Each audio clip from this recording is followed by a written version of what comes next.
No matter what happens around us, we can choose how we respond to it. And this morning I was reading to my daughter from A Little Princess by Frances Hodgson Burnett. And I'm going to read a little bit of it to you and then talk about it. "Whatever comes," she said, "cannot alter one thing. If I am a princess in rags and tatters, I can be a princess inside. It would be easy to be a princess if I were dressed in cloth of gold.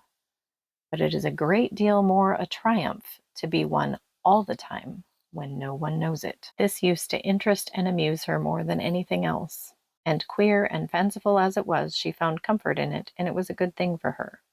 While the thought held possession of her, she could not be made rude and malicious by the rudeness and malice of those about her. A princess must be polite, she said to herself. So when the servants, taking their tone from their mistress, were insolent and ordered her about, she would hold her head erect and reply to them with a quaint civility which often made them stare at her. I just thought that was such a beautiful picture of, like, we can be a princess on the inside. Nobody has to know it, just us. Like, we need to know that we're a princess, that we are a daughter of the king of the universe.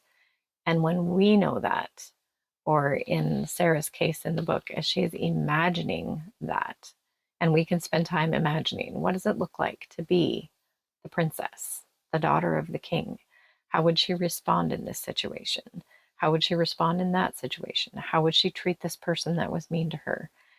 And I just thought it was such a great example of, if you don't know the story of the little princess, she was a delightful little girl that had a great personality and was generous and kind, and she was very wealthy.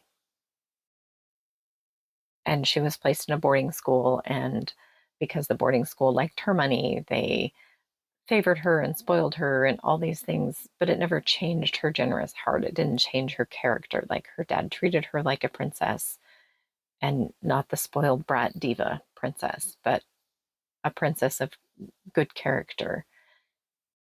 And that was never corrupted by what was around her, because it was so solid in her that that's who she was. And then news comes that her father died penniless. So the mistress of the boarding school, who didn't never liked her anyway, she liked her money, she didn't like her, makes her into a servant and does not treat her well at all to get her money back out of her, basically. Um, and so the passage I was reading was part of where the young girl is being mistreated, she's being neglected, she's being abused, but she chooses to remember that she's a princess on the inside.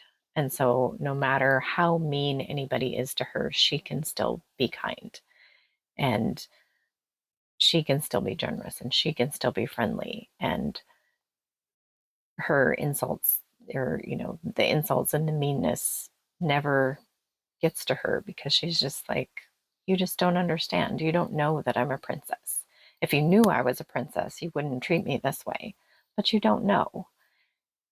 And it's so beautiful to have that grace, that instead of like an entitled, well, if you knew who I was, you would treat me different. It's a compassionate understanding, like, well, you don't know. You don't know who I am. So I'm not going to be upset with you for treating me the way that you treat me. And just understanding like how they were treating her was so much more about them than what was going on in her. And just thought that was a great picture of how we can grow to deal with life, to see ourselves so much as a princess that it doesn't matter how anybody treats us. It doesn't. And obviously, like in relationships, it matters. We need to have conversations, we need to set boundaries and things, but it doesn't ever get to attack who we are or our value or dictate how we behave, because we get to decide that, because we know on the inside that we're a princess. So bless you to be a princess, and I'll see you in the next video.